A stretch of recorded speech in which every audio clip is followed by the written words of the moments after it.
2011 के बाद से इंडिया की पॉपुलेशन तो बढ़ गई, लेकिन एग्जैक्ट नंबरों में कितनी बढ़ी ये आज तक किसी को भी पता नहीं है, क्योंकि 2011 के बाद से इंडिया में सेंसस यानी कि जनगणना हुई ही नहीं है। इंडिया में हर 10 सालों में जनगणना की जाती थी, चाहे हम आज़ाद ही हुए हो तो भी 1951 में हुई थी, और इंडिया पाकिस्तान के साथ वॉर ही क्यों ना कर रहा हो फिर भी 1971 में सेंसस तो हुई ही थी। ये इतनी इम्पोर्टेंट है। लेकिन कोविड की वजह से 2021 में होने वाले सेंसस को रोक दिया गया था। हालांकि उस समय पर इलेक्शन हो जा रहे थे, लेकिन फिर भी कई सारे लोगों का ये सवाल होगा कि ये सेंसस आखिर इतने इम्पोर्टेंट क्यों हैं, आखिर जनगणना की ज़रूरत ही क्या है। आइए आज की इस वीडियो में डिटेल में जानते हैं। जनगणना यानी कि सेंसस किसी भी कंट्री का डायग्नोस होता है। इससे कंट्री के लोगों के बारे में, उनकी स्थिति के बारे में, उनकी इनकम के बारे में एक एक चीज़ पता चलती है, जिससे कि गवर्नमेंट अच्छे से अपनी पॉलिसीज़ बना पाए और उसे लागू कर पाए। जैसे आप अपने ब्लड का डायग्नोस करवाते हैं और उसे देखकर डॉक्टर आपके बारे में कई सारी चीज़ें बता सकता है, और तो और कई सारी आने वाली बीमारियों के बारे में भी प्रेडिक्ट कर सकता है।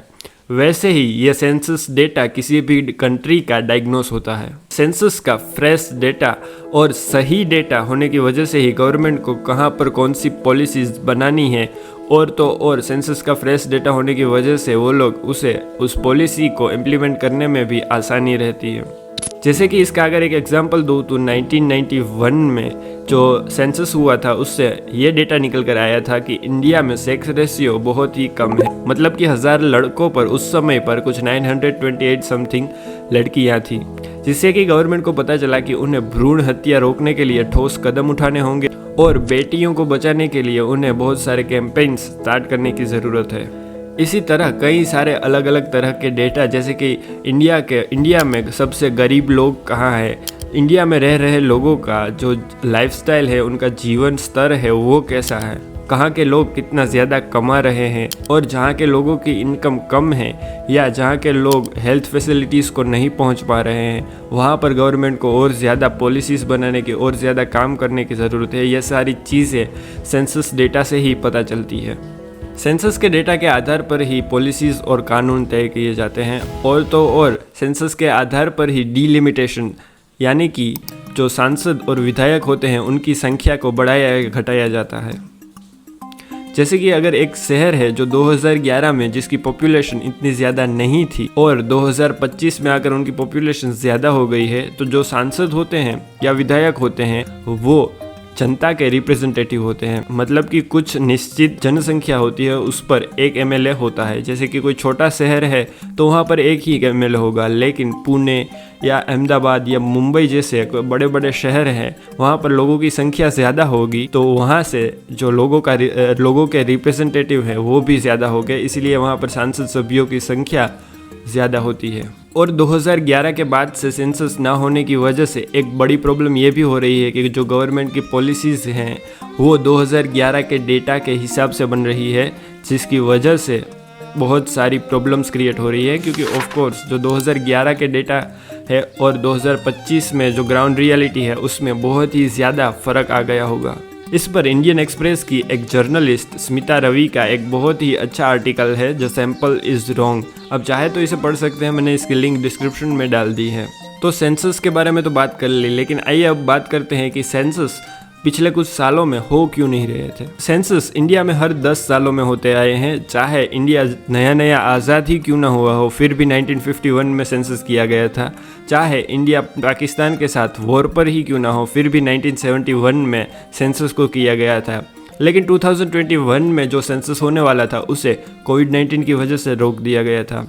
लेकिन 2022, 23, इवन 24 में भी तो किया जा सकता था, लेकिन इसे नहीं किया गया। कई एक्सपर्ट ऐसा कहते हैं क्योंकि जो 2024 में इलेक्शन आने वाले थे वो सेंसस डेटा से इफ़ेक्ट हो सकते थे, इसीलिए गवर्नमेंट ने सेंसस को टाल दिया। जैसे कि अगर सेंसस के डेटा से ये पता चला कि कोई पर्टिकुलर वर्ग या ऐसा कह सकते हैं कि जो ओबीसी एसटी एससी उसमें से जो लोग है उसमें से कोई एक पर्टिकुलर कैटेगरी लो लाइफस्टाइल मेंटेन कर रही है, उनका मतलब जीवन स्तर बहुत ही कम है, तो वो लोग अपने हक की मांग करने के लिए गवर्नमेंट के सामने आवाज़ उठाएंगे। और गवर्नमेंट जो एडवर्टाइजमेंट कर रही थी, अपना प्रचार कर रही थी, वो भी इससे इफेक्ट हो सकता था, इसीलिए गवर्नमेंट ने इसको टाल दिया था। हालांकि कोविड-19 का बहाना बनाकर सेंसस को तो टाल दिया गया था, लेकिन इलेक्शंस फिर भी जारी थे। हाल ही में गवर्नमेंट ऑफ इंडिया ने ऐसी घोषणा की है कि 2027 में इंडिया का 16वां सेंसस होगा और आज़ादी के बाद से 8वां सेंसस शुरू होगा।